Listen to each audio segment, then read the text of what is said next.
Hey, we're here. Our audio's working. It's working. It's also not episode 3. It's episode 18. Hey, everybody. Welcome to episode number 18 of Tactical Crouch. It's been, we're at the penultimate moment here.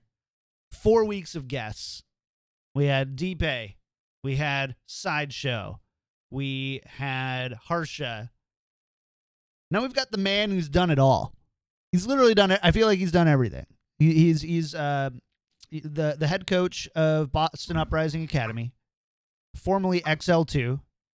And here's the thing: more importantly than all of that, all those accolades are just minuscule to this one.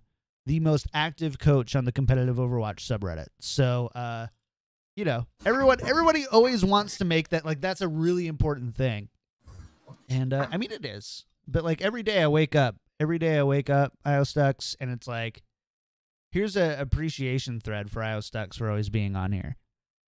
And I heard your secret is that you have an RSS little updater. I do too, actually, and it's brilliant. You should do every time a new post gets to competitive Overwatch, it just like dings on my computer, and I have a little plus not one. Just that. I'm also a bit of a narcissist. I have a second notifier, not just on my PC but also on my phone, where every minute it just scans the entirety of Reddit, and if it finds the word ioStux once, I immediately get a push notification. Damn. I do. At first so I was like, do that for something else, but yes, that's smart. I do. That is so... What is this something else? I do it for GoXLR because I do the community for them. So anytime somebody says the word GoXLR on the internet, I hear it. I was like, does he want to be well informed about Birkenstock discussions on Reddit? Or I also have a RSS set up for Volamel and the word nudes, but nothing's come up yet. It will one day. Unfortunate. Though. By the way, Joe, welcome back, dude. Good to see you, man. Yes. Well, the other guest on this podcast. He's the what? The other guest on this podcast. The second guest, yeah. He is. Couple of weeks off. We missed you. It's good to have you back. You're looking refreshed. Nude? Not nude. Hopefully not. At least I have you. The Emperor's clothes. Is that like? Have you been like? I feel like you spent like 3 weeks at a proactive day spa. Your face looks. Your complexion looks amazing. Yeah, you're glowing. Who is she? What highlighter do I use? I don't know. I'm sad that most people probably won't get Yiska's reference right there, but I appreciate it. No idea. I don't get it either. By the way, I'm assuming it's from like some weird like high German literature that maybe Monty might be able to reference. Oh yeah, I remembered because Monty referenced it. Oh, okay, good. So Yiska, we're trying something new today. Okay. It's German lessons. ioStux, you can help. You can help here, but we're supposed to learn like a term in German. A termin, if you will. And the German term is a termin. That's also something that Yiska taught me before the show. And so you're going to teach us a term today, and we're going to use it throughout the show. Okay. So what is today's German vocab? Well, I'm a huge fan of the word lauwarm. It's that temperature where it's like a temperature where you just don't feel the temperature. It's like when you let water sit at room temperature for a while. Okay. Like, it's not really like hot, but it's not cold. It's lauwarm. Lauwarm. Is it like lukewarm? Yeah. Lukewarm. Something like that, maybe. Yeah. Lauwarm. Lauwarm. Hey, John, how are you feeling about the Houston Outlaws this year? Lauwarm. Lauwarm. Yeah. Yeah, pretty much. That would actually be like a proper application of the word. Yeah. Nice. Good job, John. Hell yeah. So. Give me a certificate. I need a certificate for that. Pin that on my wall. So I have one that is a German phrase to summon a demon in your living room if you have a bearded German present. Want to hear it? No. I wanna. Yeah, actually, I do. Alexa, Wohnzimmerlampe rot. Oh, it's.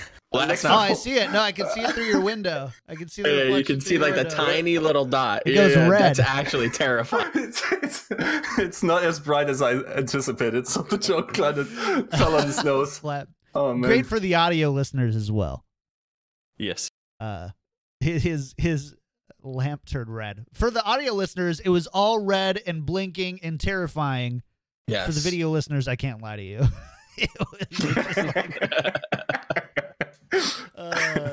That joke was Lauvam. So. Ooh, 2 points. See, this is something we can do in the chat.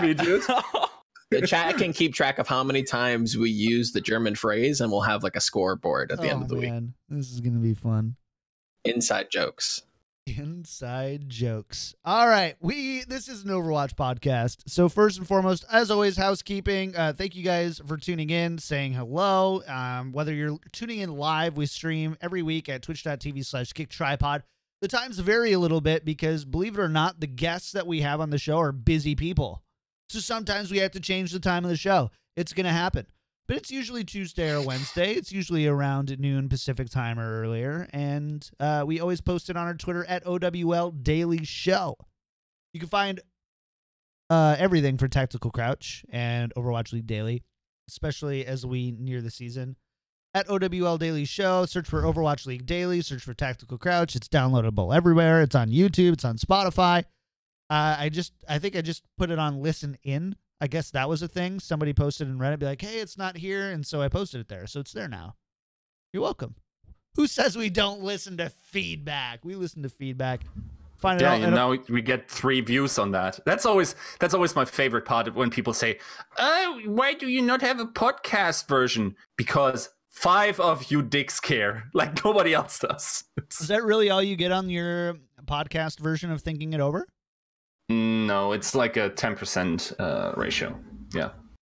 For us, we're about 50-50. We're about 50% audio, 50% video. Really? That's crazy to me. Isn't that nuts? Do people really want to avoid looking at Joe's face so badly? Probably. Dude, and no, because I'm just a floating face. Because everybody always just tells me I just blend in with my bed. I'm just a floating face, and they're just like kind of unsettled by it. They're a little lauvam, you know. That was not how you use it. That's not how you use it. No. Yeah. Next, go again. Go GG. Again. So yeah. Anyways, we're everywhere. You can find us everywhere, and we appreciate any of your support. Follow, a sub on YouTube, a sub on Twitch. I think our next thing is we're doing some camera and microphone upgrades. Not for me, obviously, because I sound amazing, but. For everybody else, no, just kidding. Actually, Joe looks great. Yiska, you actually look really good this week. Really? He's glowing. Yeah. Who is know she? If you changed the lighting. With the lighting a little bit. Yeah. Lighting helps a lot. It's amazing what you can do with some lights, man. It's amazing. But thank you all for doing that. It means the world to us. Helps us make the show better. Let's talk about ioStux here. And Joe, I'm going to let you go first here. You're going to throw the first. It's a softball question. I understand. No, I'm just kidding. Fastball right away. Of course, because Joe poses it. Of course, it's a softball question. Oh, got him. Listen here. All right. I'm sorry. Listen here. Tripod got me too good at the beginning of the episode. I gotta put that energy somewhere. All right. So let's talk to ioStux. Yeah. Shortly before we had gone live, we had a little bit more information coming out about the contenders situation and what's going on there. And we got a little bit more clarification on the showdowns and what they mean for the gauntlet. So I'm sure, Stux, you've been asked this at least once or twice, but any new thoughts about the international kind of scene, the international lands coming for contenders? Overall net positive, it feels like, but kind of wanted to get your thoughts. God bless America. It is a fantastic change, actually. I really I always try very hard to find negatives about stuff because I get this is so German. Cynical. I like it. Yeah. But no, I'm the same way. But with this, I can't find anything that's bad about it without making incredibly unrealistic demands. Like, of course, you could always say, bring more teams into it, increase the prize pool, like just 10 the kind million. of default things. But what this change signifies to me is that they understand what we want out of contenders. And the reality is that out of contenders, I don't want huge prize pools or anything. What I want is the best players in contenders in the tier 2 scene to get all the support they need to make it into the tier 1 scene as long as they're good enough. And LAN experience and international competition were the biggest, I guess, hurdles that players had to face. Because whenever you would pick up a player from, say, South America, the question would always be, okay, he's doing well in South America, but how good is he going to do in OWL if he plays against Koreans? Or if a player doesn't have LAN experience, he does really well in scrims and in online tournaments, but what happens if we put him on a stage, right? And in the end, getting players, especially in Overwatch League, is always an investment that has a certain amount of risk into it. Because worst case, you get a player that just cannot perform. You won't be able to sell him to another team. You won't be able to move him up to your Overwatch League team, and he just kind of sits there, or you have to drop him. You wasted a bunch of coaching resources and money, etc. But this way, good players will have a much higher chance, especially from kind of the lower down regions like South America, will have a much fairer chance at actually getting picked up, because the risk of picking them up is going to be so much lower. Interesting.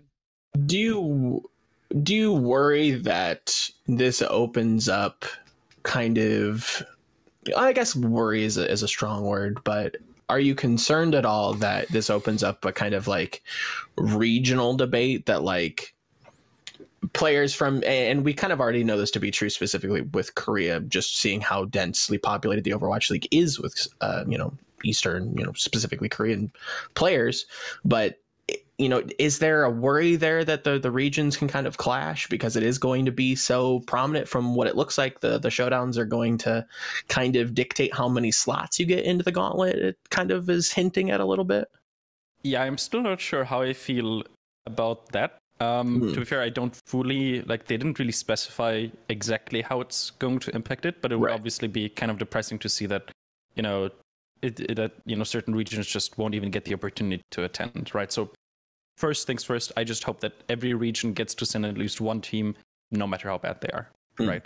But other than that, I think competition in of itself is fine. And more importantly, I do think that at the gauntlet, this is kind of my prediction, I do think that a Korean team is going to win the gauntlet. That's probably the safest bet to make right now. But that's not really what it is about. It's not necessarily that teams from other regions can beat Koreans. It's that teams from other regions can hold their own against Korea.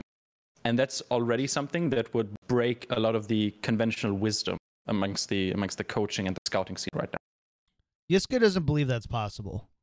So no, I actually think that I think strictly a Western roster is probably not going to ever be on average stronger, but I can see a scenario where hybrid teams become the optimal setup, just because for instance, if you don't utilize Europe, it feels like a wasted effort when the population of South Korea and even the player base is probably much smaller than Europe.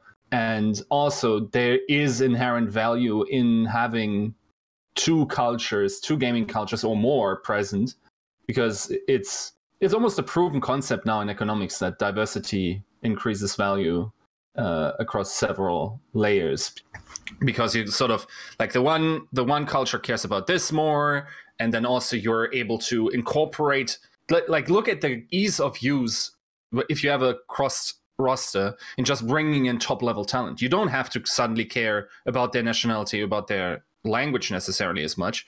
You can bring in everyone, right? Now with for instance, every solely Korean team is very vulnerable to whatever happens to Contenders Korea and how that talent development proceeds there. Of course, they are ahead, and it doesn't seem to be the case that this is going to slow down anytime soon. Also looking at the current Contenders region in terms of talent.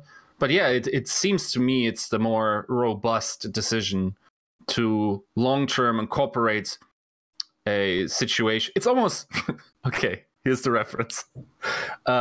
If you're playing Dota Auto Chess, then there are combinations of different units that work.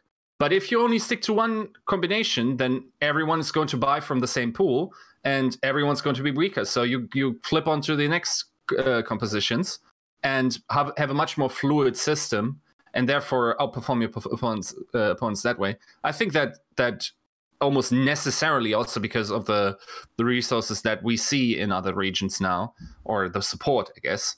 I think that's probably going to be the solid and anti-fragile move So in the future. Before we go forward, Yiska, how I feel about that analogy you just made? Love him. Yeah. I don't play Dota or chess. So far, Yeah. he's learning. He's a god. 3-0. Yeah, He's getting he's smoke. 3-0. I think all I might provide to this entire conversation is telling people to sub to us and love them. That's Prime, it. by the way. That's all I do. Twitch By the Prime, way, by the way. subscribe to the channel. No, it's Twitch.tv/KickedTripod. actually it's not even just about Prime, guys. We have to like. Did you read what you get with the pass? There's 500 bits now that you can give away if you bought the pass. That also can go to us too. So come on. I heard this works. I heard if you just snap and Twitch Prime, Dude, they just come. unbelievable. They're summoned. I don't believe it. I don't know. But I'll also read them on the show over the next 5 minutes, if it were to happen. But I don't believe it. Okay, let's get back on track here a little bit. So I mean, overall, sounds like net positive. Endoco 17 bits. Thanks. Sideshow Overwatch. Not the same guy, but might as well be. Maybe better than the actual. Gotta get guy. that SEO up. 500 bits. There it is. Appreciate it. Oh, you guys are hilarious. We do have the best, but now I don't know where to go from here. I mean, Yiska, let's talk a little bit from your perspective, because you were just talking about like the overall regional strength. Now we do have the gauntlet here, right? So the big crowning, season 1 is a little bit.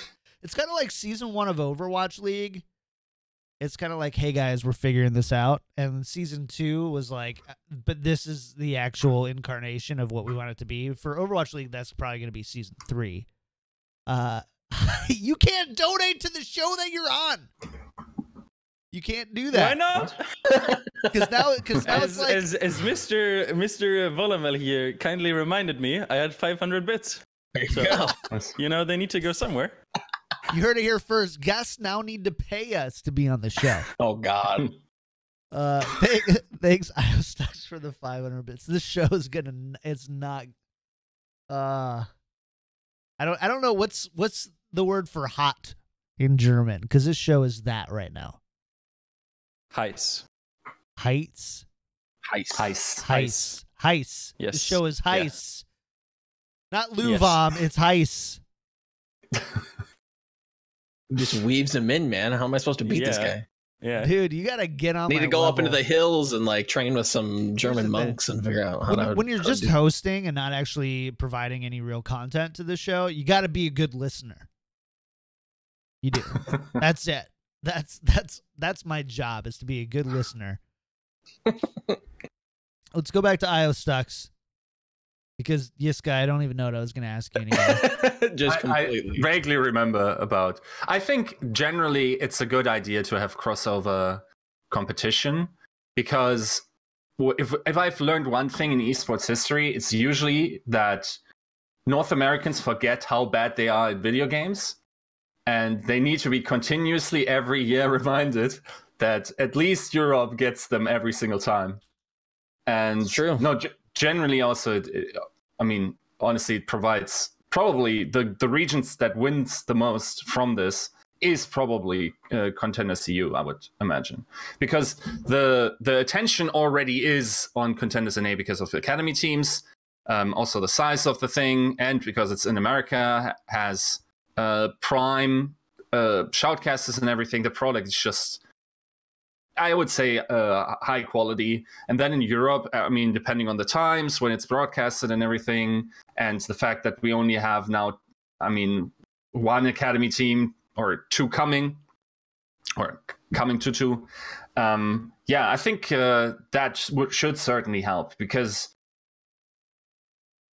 let's say if we look at the amount of recruitments that we had from Europe, I think it's underrepresented from the skill level that it actually represents. So for instance, one player that I'm looking at that defies our logic that he hasn't been picked up is, for instance, Davin. Or yeah, that's actually the best example, I think. Next to maybe Facility, I think is also high. Oh yeah. It is actually insane that they still are where they are. Any do you have an opinion as to like why you think they might not be there? Like, is it tryouts? Is it just like not fitting with the right team, getting with the right team? So for Devon, I genuinely don't know. Oh my god, I have no idea. For Facility, I'm not sure. I think it might be because of potentially because he's like a little bit on the, I guess, older side. So maybe teams are thinking that it's kind of a risky investment to go for that. But I know for Devon, I genuinely have no clue. Maybe it's something behind the scenes that we just don't know about. But as a player, I think he would definitely do really, really well. Interesting. Mm-hmm. Can confirm. I think Davin is super underrated, and I don't know if the narrative's still out there that he doesn't do well in trials, but I don't think that's necessarily true. I do think it's something out of the ordinary that you can't really change. One thing, to be fair though, there's been kind of a hit scan hell, almost. Yeah. One thing that might be very likely actually is that Devin just couldn't make the transition to Zarya that well, which means that over the past few months where he was pretty much forced onto Zarya for, every single game he played, he just couldn't really shine as much. So maybe, as new patches come around and as golds hopefully starts to fall away a little bit, players like him get the opportunity to shine on the character that he's really known for, because he's not known for Zarya, he's known for his mech mostly. Yeah. That said, I was still already confused when he wasn't picked up in Overwatch League Season 1, because in my mind, there were three traces in Europe that were pretty comparable in skill and what they provided, with Davin being sort of a little bit up because he won contenders that season. And the other two were Mistakes and Snillo. And if I had to take one of the three, I would have probably gone with Davin at that time already. So it is confusing to see this continuously happening. So, for instance, one team that I could have seen him slot in is, for instance, Houston Outlaws. Though I understand that you probably want Dante just for brand and because he's North American, and but he fills all the holes that the Houston Outlaws had. By the way, yeah, that's the copy pasta of the week. Yeah. I don't know how. So if Outlaws argues that they would have gotten into playoffs if they had a tracer because they would have won more King of the Hill matches. Well, on one hand, feels bad man for Clockwork, but on the other hand, I don't think it's as easy to compare that to the season now. Everyone got so much better. Like, you're not going to be in a position in the first place now where you're getting to the game 5. Like, just by not upgrading and your players getting older. And I would say just from esports history, the core of FNIGFE was always something that was going to expire much quicker than other core rosters that were picked up. So yeah, it's not looking pretty in my mind for them. So ioStux, I do want to ask you, so before we talk about coaching and VOD review stuff, have you gotten a chance to take a look at our power rankings? It's okay if you didn't. I have seen them. Yeah. No, I obviously they were on Reddit, so I did see them, but I don't have them in my mind exactly. I know that Justice and Chengdu are somewhere down there, and then obviously Spitfire and Nixel are near the top, which is to be expected. Yeah. Are there any teams that you feel like are overall overrated or underrated? Well, okay, so I'm gonna make some. So I wanted to save this for later, but I'm gonna make some hot takes here. Okay, some very hot takes that I will probably regret. Or heist takes. Heist takes. So hot take number 1. Yeah. Paris Eternal is gonna be super bad at the start, but they're gonna be in the end the team that improves the most from how they played at the start compared to how they played near the end of the season. And in terms of overestimations and underestimations, I think Shanghai is being a little overestimated, and I think Chengdu might be slightly underestimated. Yes, the pander. And just blocked you, I think. If I would have to be more concrete, so this is like the hottest of takes. I'd say the top 6 teams, and this is very unlikely, but I'm gonna feel so good about myself in case it happens. I think the top 6 teams in the end are gonna be London, NYXL, Philadelphia, Shock Fuel, and who? Shock Fuel and Paris. Like end of season, at in the playoffs, like overall. Yeah, so this is all the way at the end once they've gotten their season's worth of experience. Paris can sign 6 new players pretty easily, I think. So not unheard of. Why do you go against conventional wisdom that says Paris is currently at an advantage because they have the GOAT's knowledge that brought in by Feifei, for instance, or just the players from Eagle Gaming, where now we think, okay, so Paris was scrimming against these good European GOATs teams all the time, and therefore had an advantage over playing, frankly, contenders in A. I think there's no way that the top 3, for instance, in contenders Europe wouldn't have dominated in A, by the way. So why do you think that Paris is going to start the season off slow, even though the advantage should be the biggest for them now? With bans and everything. Mm-hmm. I think the reason they're going to start off slow is because they're a team that none of the players on their team have really been out of EU until they got signed to Overwatch League. So one of the biggest issues that they're going to have at the start is just transitioning. They need to transition from from the, I don't want to go too hard on EU, but EU was kind of a mess just because it wasn't supported, and it's kind of a feels bad man. They need to go from that kind of left in the dust region all the way into the Overwatch. And I think for a lot of those players, that is going to be a very, very harsh transition. Whereas with players that have been on academy teams or players that have been in Korea, that transition is going to be a lot easier because they're a lot more used to that kind of structured environment. Or in the case of Koreans, they're more used to playing on stage, the harsher schedules, etc. And the reason I think that they're going to improve so much is because I have an incredible amount of respect in their coaching staff, especially in relation to how other regions play. So EU has always been a very, very unique region. So if you put it into words, NA usually always tries to just look at what Korean teams do mostly, and then they try to improve upon it.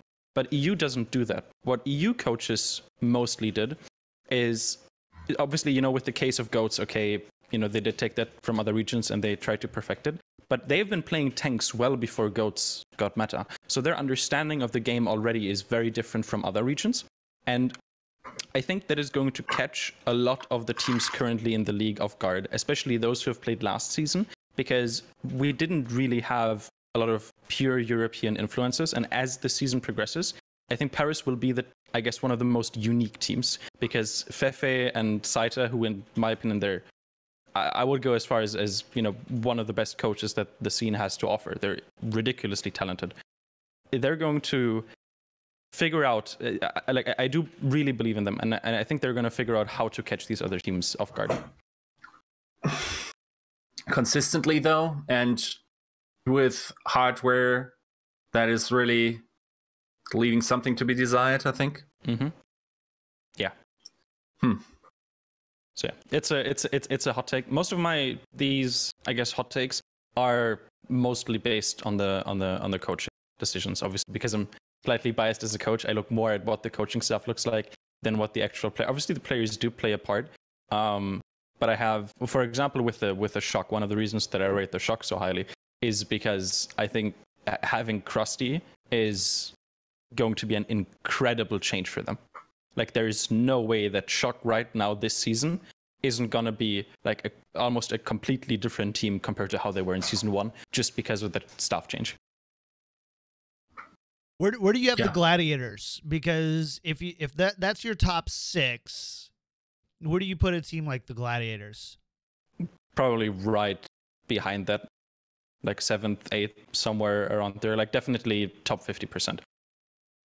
Okay, fair enough. I want to talk a little bit about coaching with you, ioStux. Mm-hmm. I want to talk a little bit about VOD review, because VOD review is kind of a really interesting term when it comes to Overwatch overall, but also probably as a coach. And we know that coaches in Overwatch League have some tools that other coaches and analysts may not have in contenders, or even just as like YouTube content creators. So what tool do you think they have that we don't? So they have they have some of the in-game replay systems stuff. So they have some of the top-down stuff. Do they? That's what Sideshow Brett had said. Yeah. Okay, because from what I heard, so this might just be outdated, maybe they updated. The last thing that I heard is that they have access to those things, but not outside of the matches. So during the while they're in their box, they have access to those, but they can't actually like rewatch them afterwards. They still have to rely on the tournament game footage. So my understanding was that they have access to basically any of the feeds that could be broadcast during Overwatch League afterwards. So if there is a overhead view set up, they have access to it, but if there's not, they don't. That's my understanding. But needless to say, I'm not sure. So the last information I had that they didn't, but maybe they. Yeah. I wouldn't be surprised if they updated that. Sideshow's a liar. Nice. Lies. I mean, okay. If Sideshow said it, then obviously, the only thing I can confirm is that in season 1 that wasn't the case. In season 1, Overwatch League coaches only had access to what anybody else had, pretty much. And maybe they, for competitive integrity, maybe coaches had something different than what like the Overwatch League casters and analysts had. Like that I can actually comment on that, because when I was in LA for the Contenders Season 2, that was done in the Blizzard Arena. So I was in the room that they had, and pretty much the way it is, there's like 4 monitors in this kind of, Eyefinity like surround setup, which had all of the feeds on it at once. And the screens were large enough to where you can make out each individual screen. So I could go from watching the bird's eye view to like the top-down map view to what is currently on the stream. So that's what that looks like. You have like the little table and you can take it. Right. So my understanding, and again, I could have totally taken this out of context. My understanding was they actually have those views cached. If that's the case, then that's awesome. That's awesome. That's a good change then. Yeah.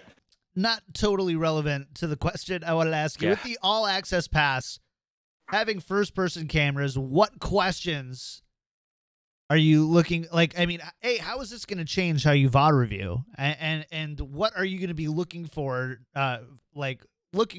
as you are now able to kind of pick and choose who you do? And how many VPNs are you going to set up so that you can control? So like 12 VPNs. I don't know how much that is. Like what, $5 a month times 12? So like $60 a month. Will you be paying that, or will the Boston Uprising team be? Okay. So the other questions.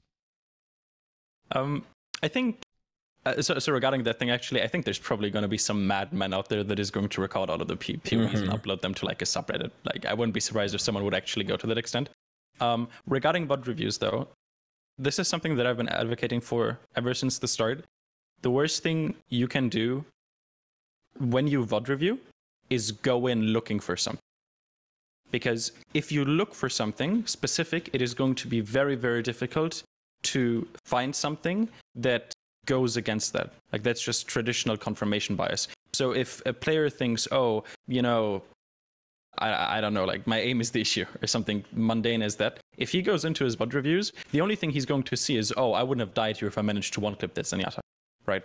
And we can also apply that to the All Access Pass VODs. So if you go in with the idea that, I really, really want to focus on how he does that, what ends up happening is that you end up missing the bigger picture, kind of like a big puzzle, right? Where if you look at the individual pieces, you're just making it very difficult on yourself. But the further you go out and the bigger the context gets, the more sense everything makes. So what I usually recommend is a style of review called reference reviewing. And the idea is that you use those all access pass VODs as references that you study, ideally from as many different players as possible. And you just try to, almost subconsciously, just try to figure out how they play. You kind of develop a feel for it. And if you do that for long enough, as soon as you switch back to your own gameplay with this new frame of reference, you're almost automatically going to pick out differences. So it's kind of like if you have a 4.6k player and you show him the VOD of like a silver player, he's going to be, he's going to cringe almost. Even though he can't fully put into words what the silver level player is doing wrong and what he should do, he can tell, this doesn't feel right. This feels awkward to look at. And the same thing happens if you spend 2 hours watching POVs with the All Access Pass, and all of a sudden you go back to your own VODs. And the same thing also applies to macro level gameplay, where if you watch Overwatch League, an entire evening of Overwatch League, and all of a sudden you switch back to your team's VODs, all of a sudden differences that have been there all the time are going to become so much more apparent, because there's this contrast between the high level play and what you're currently setting. Also, I think tripod is the... No, that's fine. It's fine. Yeah. No, that makes a whole lot of sense. Like the idea of sort of like passive absorbing of differences is, as far as I know, sort of researched. I'm not sure how well, but I've seen, for instance, approaches, and I'm not sure how much trickery there is. But I remember, for instance, seeing like a Dan Brown, is it Dan Brown? Yeah, format? I think so. Where he got someone to participate in like a common knowledge quiz at his local pub. And what he had him do was just scan pages on a dictionary and just go through every page. And then when it came to the question, just look at the images that pop up, just subconsciously. Now, of course, this being like a show format, it's very possible that there was some sort of trickery going on beforehand.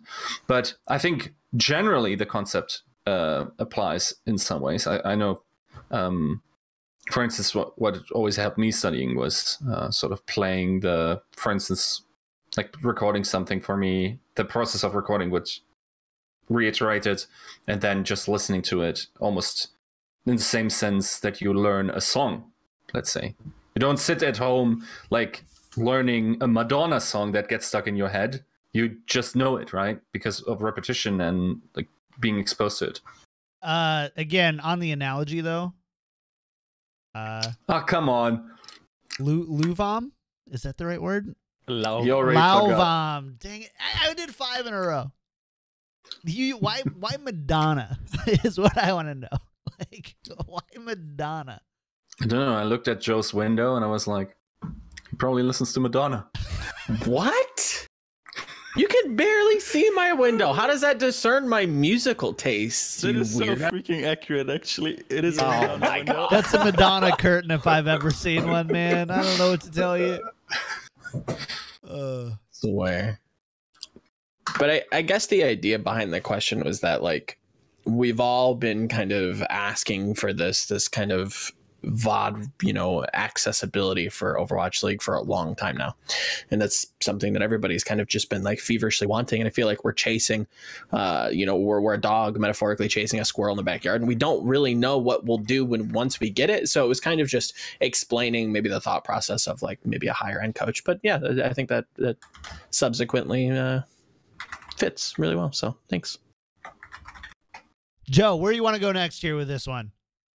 I think a good transition would be from those VODs. How would you recommend somebody, asking for a friend, of course, how would you improve on kind of looking at the macro play specifically, or maybe even like individual plays?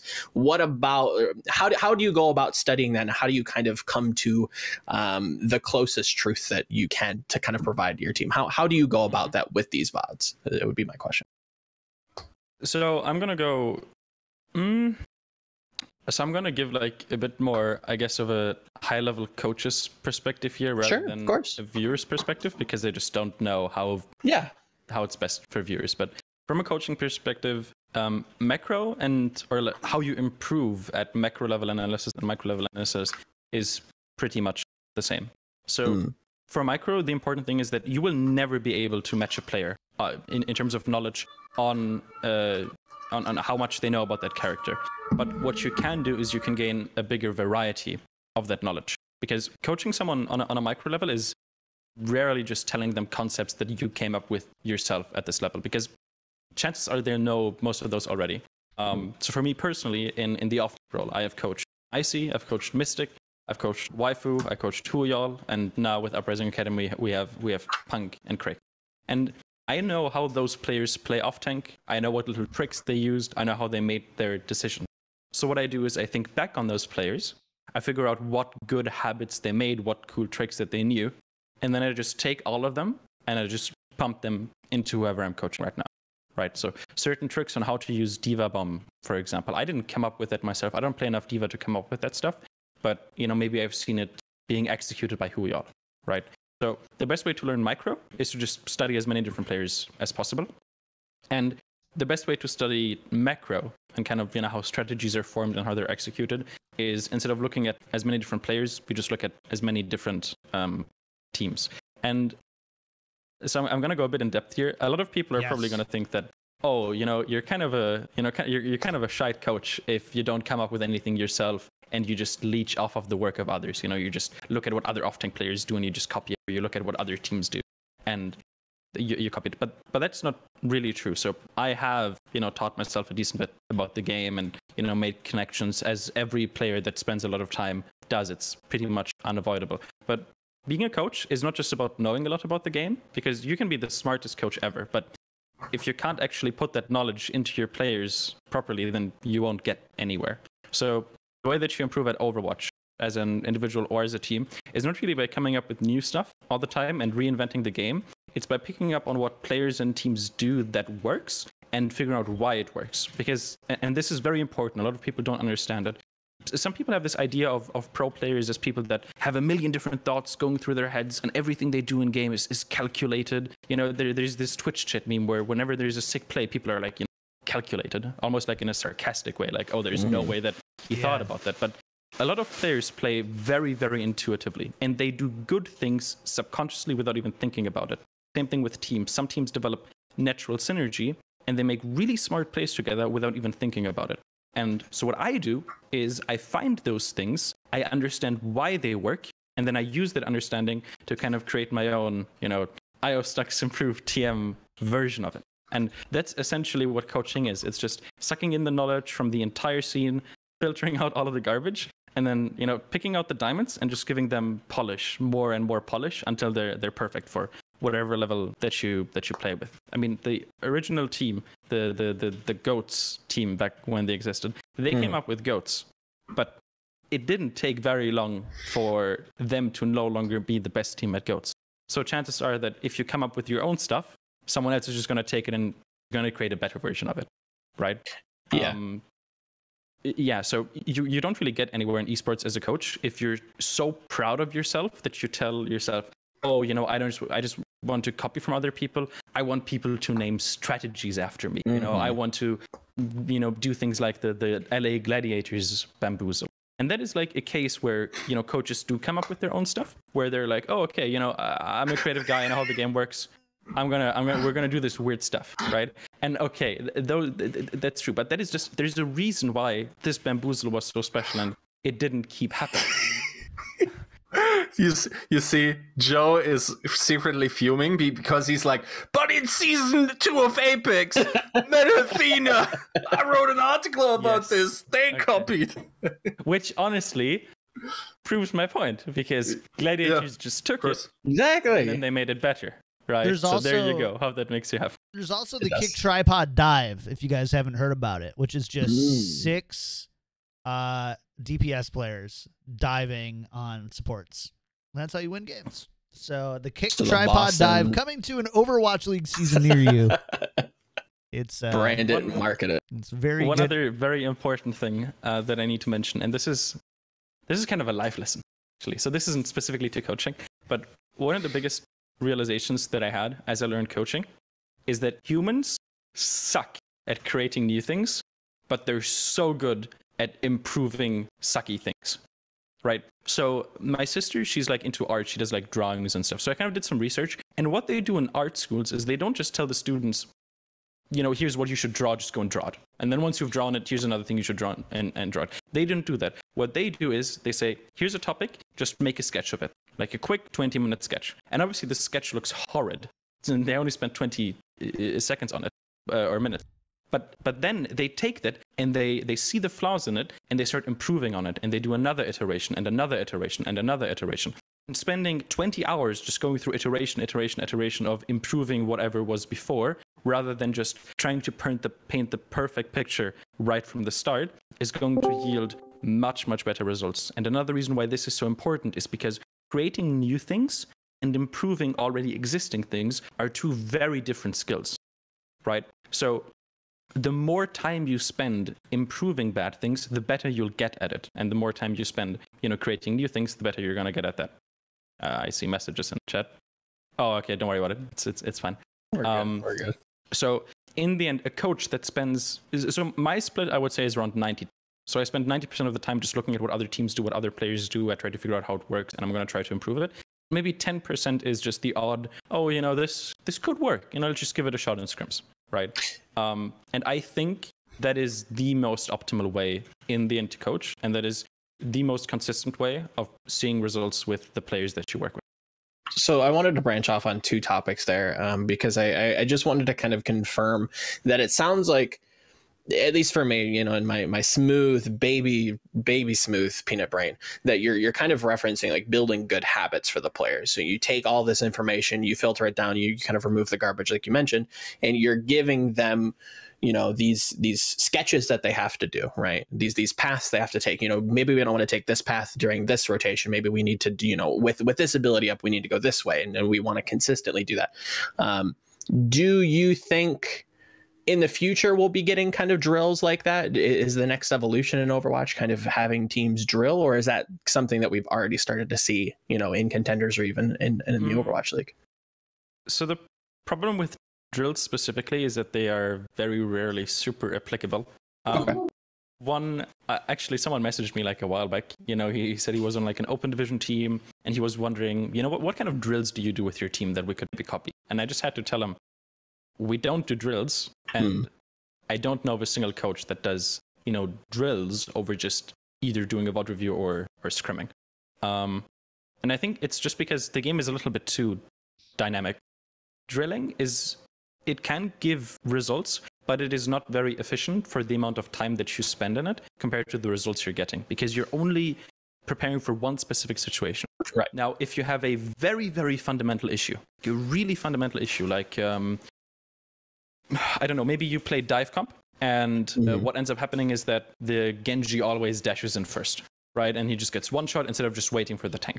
Right. KickedTripod dive, by the way. That's what the KickedTripod dive actually is. Tripod dive, exactly. So that is something where a drill could potentially help, where you just go into a custom game, spend like an hour just, you know, going 3, 2, 1, go on the Zen against like the coach or something on the other team, and you just try to get that timing as synced up as possible. But again, that is only a good idea if that is like a very, very fundamental issue, and you know that the amount of time you put into fixing that issue is going to be more valuable than, say, you know, scrimming a little bit extra. Or so it's almost more like mini drills, not necessarily like, you know, we're just going to drill the same rotation on the same map over and over for 1 point. It's like you're going into a scrim, and correct me if I'm wrong or, you know, misquoting you, but it sounds like you're going into a scrim and saying, you know, we want to use Transcendence for this particular ultimate and not this one, so we kind of want to like break down that habit for that player. Is that kind of, or like what you mentioned with the Genji, where today we're going to actually work on Genji going first or whatever, going third, whatever. Is that kind of okay? Yes. Yes. And the other thing, because I know that you've worked with, you know, just anybody from, you know, Reddit, anybody who wants to kind of hire you as this kind of mercenary coach almost to kind of coach them for their ladder play. Do you notice that people always want to be innovators? Is that something that's kind of just inherent in the human code? Because it feels just like playing a lot of games, meeting people, you know, kind of spectating esports for a while now, it feels like people do want to be innovators and they have this kind of like incessant need or want to do so. Have you found that in any of the players that you've coached? Is that kind of a pattern that you see? Okay, so For ladder players, it's actually the exact opposite. Okay. Because to them, innovating and figuring stuff out by themselves is just too much effort. They can't be bothered, right? Instead of just figuring out what sensitivity they're comfortable with, they go and just, hey, what sensitivity does Ryo Jae-hong use? And they just copy it, right? Right. I use that sensitivity, actually. The KickedTripod dive. There you go. Okay. Ice cold. So ice cold. See, we're learning even more temperatures. Ice cold. Very nice. But for higher level teams, we can even see that. So again, okay. So I need to preface this. Okay, I freaking love Promise. Okay, Marvin Schröder. Okay, he's my broody, as we say in Germany, right? He's no, we don't. Guy. no, we don't. We do in some very shady corners in Frankfurt. Okay, I understand. At least we did in like 2012. But okay, but what he did in season 3, so in the last contender season, I think that is a good example of what happens when you try to innovate more than adapting what other teams do and just doing it better, right? Where he was very focused on and to a certain extent it makes sense, right? He doesn't just want his flex DPS on Brig all day, because how is that going to help him get scouted, right? So I can understand his reasoning, but if we just look purely at results, then trying to always innovate isn't going to be the best thing, because it's kind of a gamble. It's very inconsistent. Sometimes you find this amazing strategy and you take the finals tournament. Or most of the time you just go over fluke, and because you don't get any consistent practice, because you're always experimenting, no synergies being built in the team, you're not actually practicing one thing. It's like that Bruce Lee quote, right? Where you don't fear a man that has practiced 10,000 kicks. You fear the man that has practiced one kick 10,000 times. And it's kind of the same thing with innovating over just adapting and improving. Okay. I like it. I feel smarter now. My IQ has been boosted. I think also I also think generally the practice of innovating almost in all areas is doomed to, at least if you innovate, it has to be a very opportune and asymmetric value situation where winning that one match or being good on that one weekend gives you exponential return for the investment. That doesn't work in Contenders or the Overwatch League unless you're in the playoffs, right? Because winning that one game, even if it turns out to be a better idea, now other players are coming and taking your idea, and with very limited time, let's say 2 or 3 weeks, they learn to play your approach better than you do, because you've try to get the flexibility down instead of honing or selecting for the ability to specialize. And now you are forced to consistently keep up, and it's just not. Overwatch as a game just doesn't lend itself to it, even though theoretically we thought it would. But as we've met Overwatch the game over the years, I don't think that's an inherent property of Overwatch. I agree wholeheartedly. Yes. Yes. Not enough drama in this podcast. Yeah. All right. Well, let's talk about drama here then. Season 2 of Overwatch League. Many people are concerned about goats. We've had goats for 8 months. How long? Longer than Dive. Dive never even existed. We love Dive. I wish we would see Dive back. All that kind of stuff that we're seeing right now. I need to know. I need a silver lining here. Season 2 for you? Dive? Are we going to see goats? Are we going to see a ton of goats? What do you think that we're going to be seeing in season 1 of Overwatch League? So I think the last question kind of answered this question. The higher the level of play, the more you're getting punished for innovating. So you have a lot of players that grew up in a goats meta. You have teams that have been practicing a lot of goats meta. It's very established. People know how it works, right? And then your patch comes around. So now they have the choice. Okay, do you want to spend these 1 or 2 months practicing new comps? Or are we just going to practice goats? Because that's what we know. That's how we can effectively coach. That's really how we can, what we can do. So the reason why I think Overwatch League is going to be mostly goats is not because I necessarily think that goats is the strongest comp on every single map. I just think that not running goats and trying to figure out other stuff is just way too risky for pretty much any Overwatch league in the season in the league. So yes, I think there's pretty much just going to be goats, especially at the start.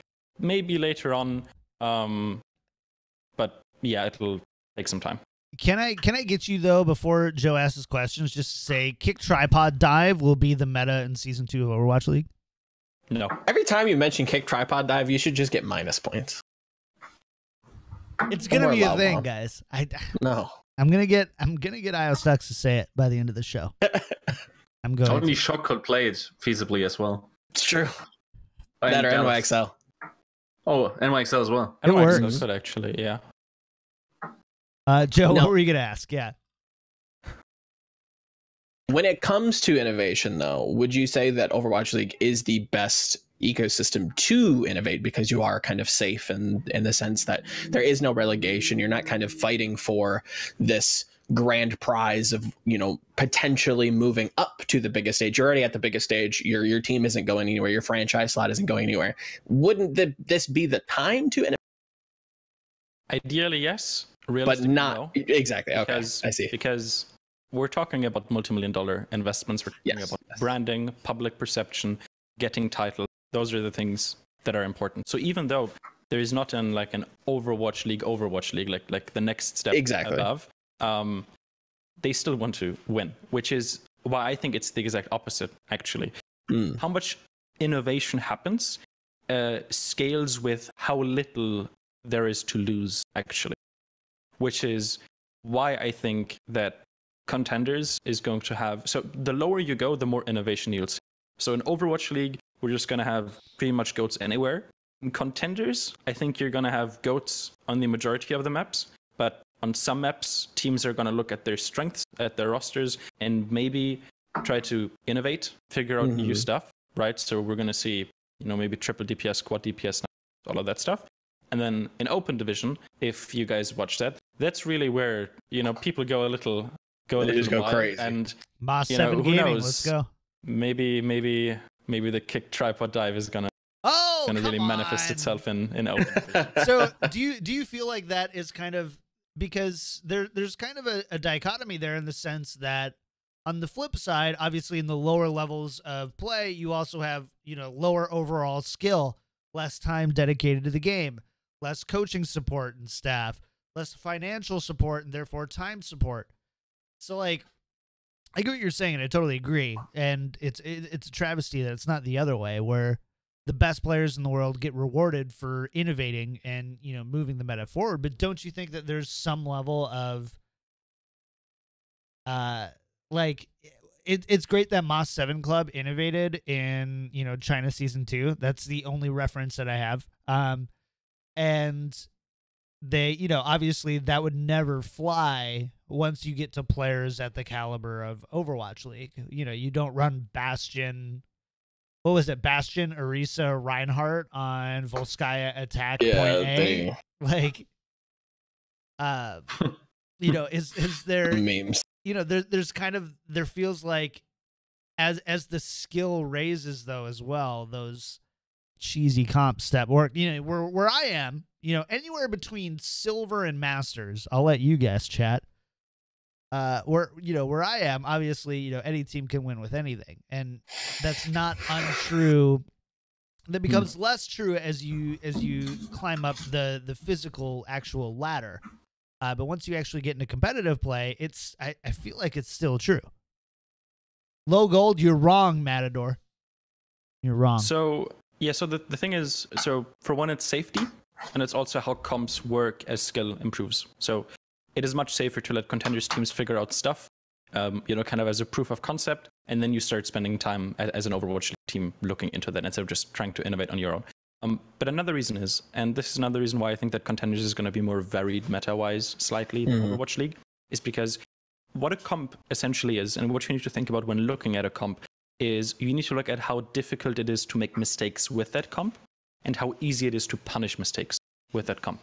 So you can have a comp that is very good at punishing mistakes, that is, in theory, very, very strong, But realistically speaking, it is just way too inconsistent. It requires too much coordination. It requires, your DPS to be super warm, etc., etc., etc. But as you get lower in skill level, two factors become more important. For one, teams are going to make more mistakes that you can punish, which means that even if they run a meta comp, there are going to be weaknesses within that meta comp in the way that they execute it that you can specifically target and that you can specifically punish.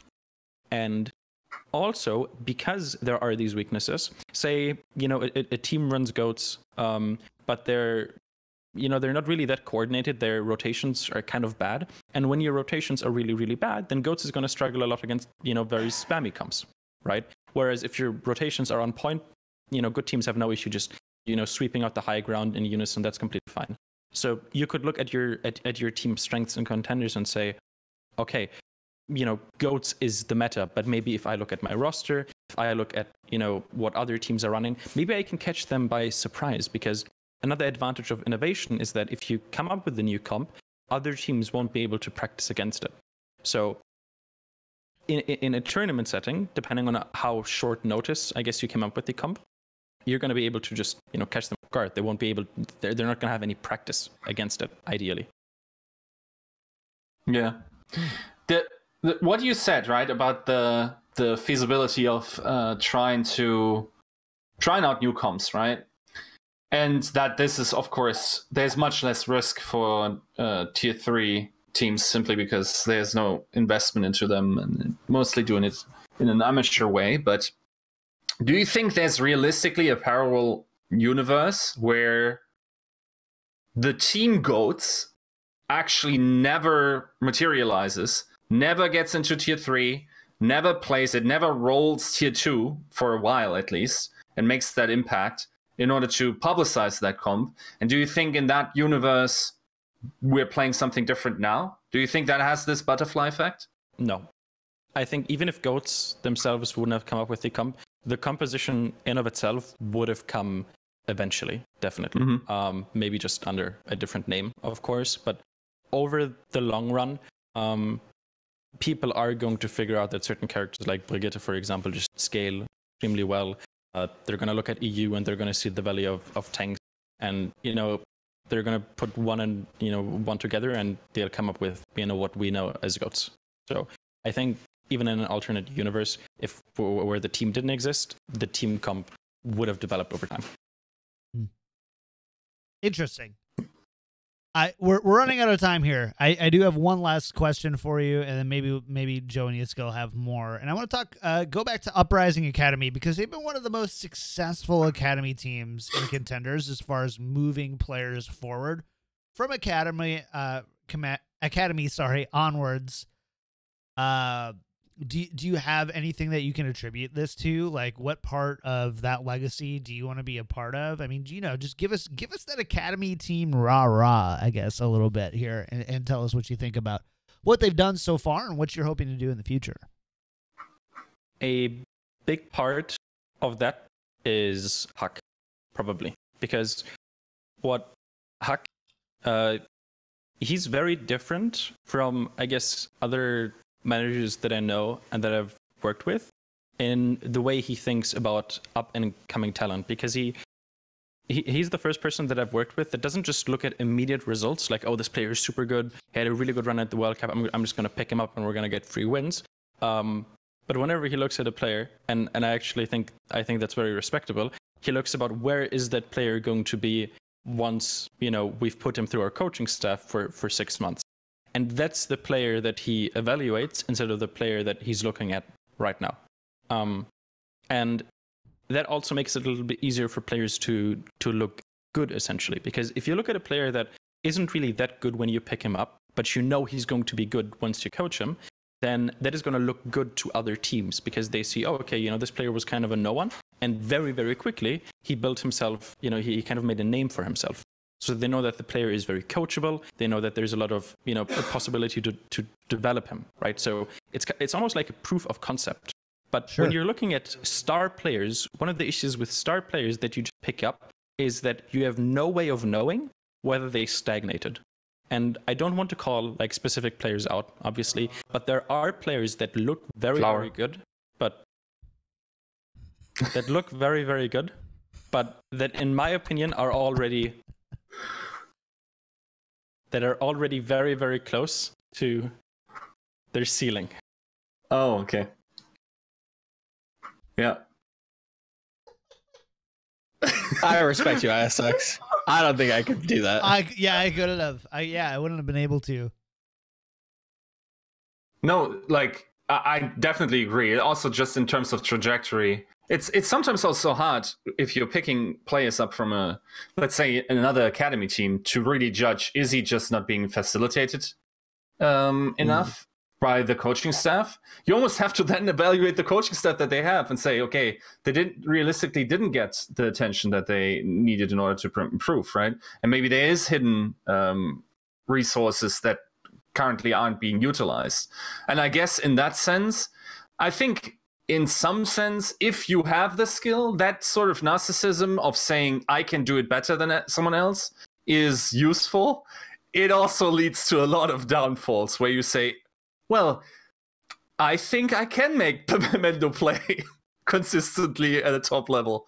Like stuff like that can backfire, certainly.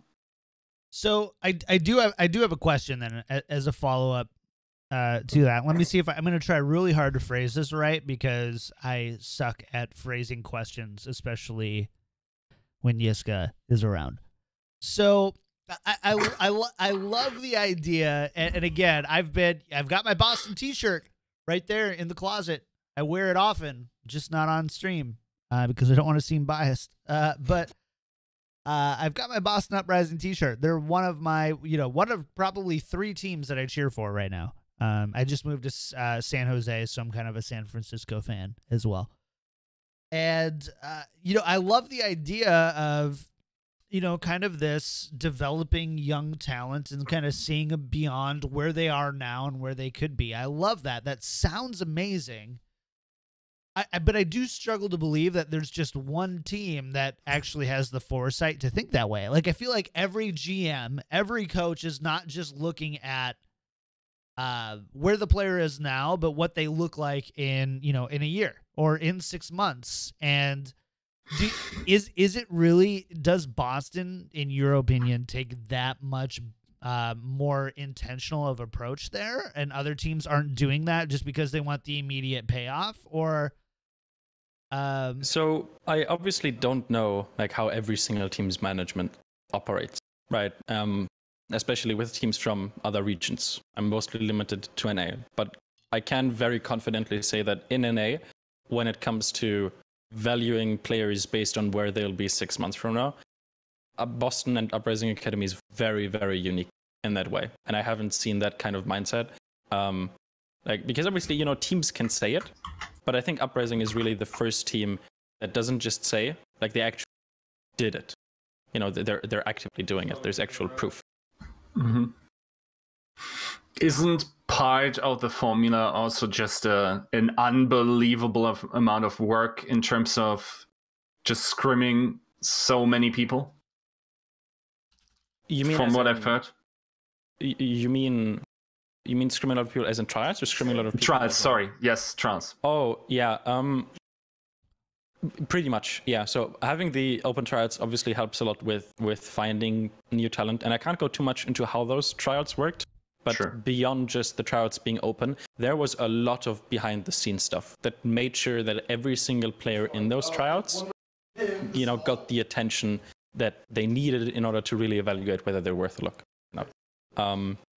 So, yeah, beyond tryouts, the only thing you can really look at is VODs, which are pretty difficult to get because as soon as you ask for VODs, it kind of gives away information about your team. Like, why is he asking for the VODs of our tank player? And so the other alternative is looking at stream VODs, which isn't really that reflective of how the players truly are. So it wouldn't really be fair to just use that. I frag on stream, by the way. So if you want to sign me, I'm very coachable. So does Jonik. Yeah, so true. What I think about Jonik? No. It was just a jab, I guess, because Jonik frags on stream, and that's the best evidence of it. Mm-hmm. Okay. What? What? No. He knows what I'm talking about. It's okay. Yeah. That's too inside joke there. Uh, I know it's a little Lauvam, but you know you got to get him in there. There you go. There you go. Yeah, we got one. Hey, let's go. It took him 1 hour and 11 minutes to finally use Lauvam correctly. One last lighthearted thing. I just wanted to clarify that this isn't a German thing. When John KickedTripod had mentioned that he moved to San Francisco and is now a San Francisco Shock fan, you know, does that trigger anything in you, ioStux? Is that kind of a primal urge to just speak out and you know disclaim the lines of nation? I am. Okay. So okay. So this is independent. Okay, but surely, like the first team and the team that I still, I guess, root for, even though, you know, I don't work with them, is actually San Francisco Shock. And the reason why that is because they IDDQD was pretty much the player that even got me into the competitive side of Overwatch. So you know, pretty much the only reason I like, you know, SF Shock is because IDDQD was on there. So I miss him. Bring him back. What's he doing these days? Streaming, right? Is he streaming? I don't know. Wish him nothing but the best. He deserves a trophy. He does. There should be an IDDQD trophy in Overwatch League. For what? Just this is a dark know, road. Like, here's the thing. This isn't going. Yeah. But no, if I could get like he's goading you into a spider's web. Yeah, but like if I could get like one like autograph, it would definitely be by IDDQD. Yeah, I'm a fan. Sure. He's just done so much, and obviously, you know, the Dennis Hoelka award is amazing. But like, I don't know, like, I mean, we've got the sportsmanship one. We've got, I don't know, name him the MVP one. Name him the I don't know. Just give him a trophy. Give him a trophy. Just get him a trophy. This is an American educational system where everyone's a winner. It's you, okay? This is terrible. That's cold. That's not American education system just because IDDQD was. Like, I mean, there's a lot was of that your cheerleading class or oh my god. Listen here. No, it was jazzercise. Oh man. I didn't have to take classes. I just got credits for creative expression. So, you know, your face. I'm just kidding. I didn't get that at all. That's not a thing. That's not a thing in the American education system. Just remember who's hosting and editing this show and who's just talking during the show. Yiska. Very true. You know, sure. I'm just saying. Laying down the law. All right. That was an awkward moment for all of us. I don't like it when you see your three dads fight. So, chat, we're going to get out of here. We're going to get out of here for the time. ioStux, I mean, man, dude, so much knowledge. Incredible. We've definitely brushed shoulders on different Discords and stuff like that, and obviously on Reddit as well. And, you know, I've always had mad respect for you, but we've never really gotten to talk one-on-one. And this has been amazing. Mad respect more. Make sure to, you know, follow. It's still at ioStux, right? There's no like OW or plays or casts or anything like that. Like, you're comfortable in my your name ioStux actually also comes from IDDQD. Like, I just looked at ID's name and I just tried to like get something in that kind of ballpark. So does it mean anything? So ioStux. I studied computer science, or studied, you know, that was a short study. So the IO stands for input output, and the Stux stands for Stuxnet, which is a pretty nasty virus that overloaded some centrifuges, caused some explosions. So ioStux. All right, that's Cool. that's way too nerdy for me. I'm just kidding. It's good though. It looks good too. The little lowercase IO capital S, like it's very good. People capitalize it correctly, it looks great. But sometimes they do not. Who does not? Did I not do it? No, you did. But there's some pretty evil people out there. Evil people. Yes. You can send me their names later. Will do. We'll never invite them on the show, and we'll actually go as far as to make fun of them on the show. Let's not go that far. Honestly, For you. I think just coming to that point in your life where you have to like misspell a name like almost intentionally. I feel like they've been punished enough, by life. So. All right. Volamel. I like Mr. Kaku says ioSTU lowercase x. That's not it. ioStux. XX ioStux XX. Yeah. Just add a 69 at the end of that, I guess. I love old Xbox Live gamer tags. They're so good. They're so I set myself good. up for defeat, honestly. Whenever I like do something bad, people just go, ioStux. No, they go io sucks. Yep. I was just gonna say sucks. It's right there. Whenever I sell coaching sessions, they're like, ooh, ioStux making io bucks. Oh, just keeps going. No one can make fun of KickedTripod. That's called branding. You can just make some merch that says io bucks and then have like a. That's what you do. You make it a referral thing. If someone refers you for coaching, they get 5 io bucks. Oh, this podcast sponsored by Audible. Dude, I'm a marketer at heart. At the end of the day, that's what I do. So, just kidding. We're gonna get out of here. This is a really fun show. Lots of really good conversations and a lot of ridiculous conversations. Overall, a Lauvam to Heist show. Oh, it was very much lukewarm to Heist. Heist. I think it was Heist. But as far as Heist. some of the analogies and some of the like banter, Lauvam, Lauvam. But I can accept that. yeah, you're gonna have to. So, ioStux first. Thank you for everything. I mean, so for Uprising Academy fans, what do you want to say out to the fans out there before we get out of here, as well as where to follow you and anything else you want to put out to them? Well, you can go to my Twitter, obviously, at ioStux. I also have a pinned message on there to my Discord in case you want to ask me any questions.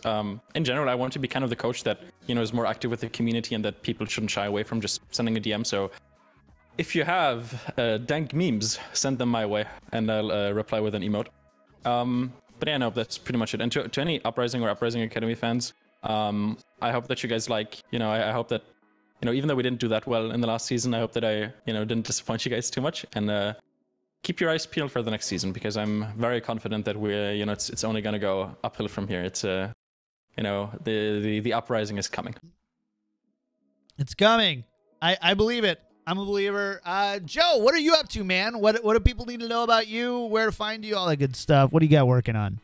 Well, I'm gonna go take my fancy weekends mug and go get some coffee because I just woke up. But play yeah, some Apex later. Perhaps, mayhaps, and later tonight we may be on stream playing some FPS BRs, but doing historical content leading up to the Overwatch League. So check out my Twitter for that, all that jazz, and the constant flow is coming. So yeah, just wait for the content. It'll be coming up. So that's pretty much it. All right, Yiska, what about you, man? I know you've got a lot going on. Yeah, I'm probably going to release an article like an hour after this concludes, and then yeah, I guess the rest of my shout I want to use in order to help our viewers remember the name of the word or the words that we portray today, and you can cut off directly after that because it needs to be cut off. Remember, kids, when urine leaves the body, it's lauwarm.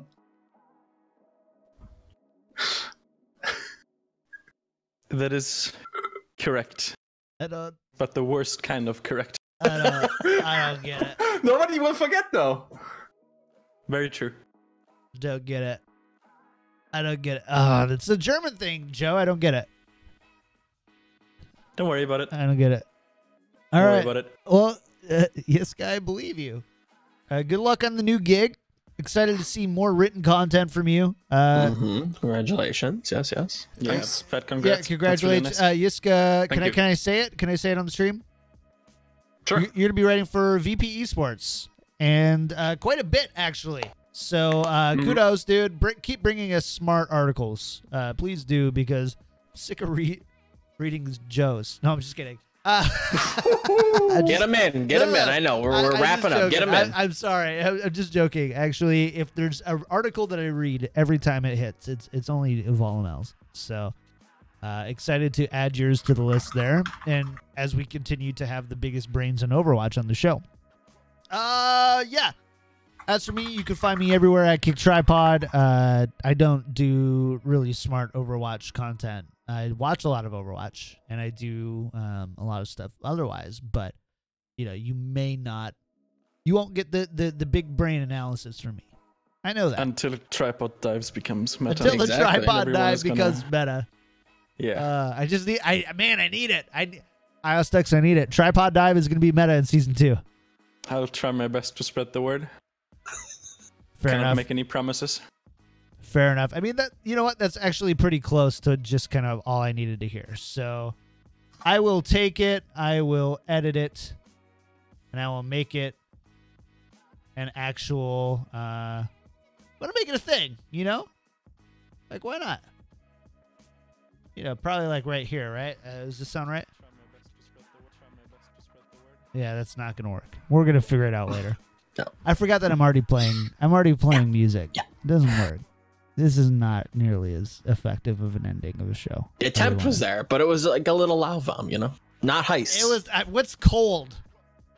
Cult. Cult. You guys just take our words and then like make them harder to say. That's all German is. They just take the word. I think it's, I don't know about that one. It's like, oh, that's hot. You know what? Let's make it heist.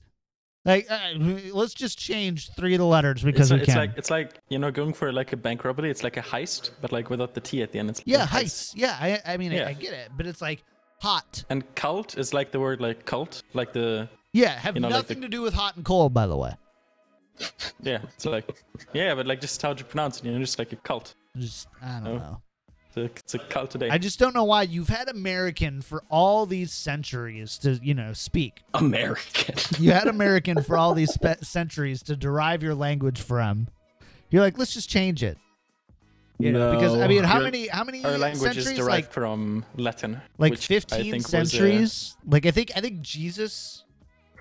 Yeah. Was the I mean, first. if English was enough for Jesus, it's enough for me. Yeah, that's right. You know, that's oh man, there's so much going on there. Thank you guys for tuning in for Tactical Crouch episode 18. Sorry about the blasphemy at the end of the show. And you know, go follow everyone everywhere. Tune into the show, subscribe, like. I think we're like 5 followers away on Twitter. Yeah, we are. We're 6 followers away on Twitter, or not on Twitter, on Twitch from hitting 2,000, which is really amazing. So if you're listening, follow now. Do it. And thank you as well for all the subs. Thank you to Iceham Jello for the 200 bits. And yeah, just search for Tactical Crouch, Overwatch League Daily everywhere. You'll get all that good stuff. We're getting out of here. See you guys. Love you. Bye.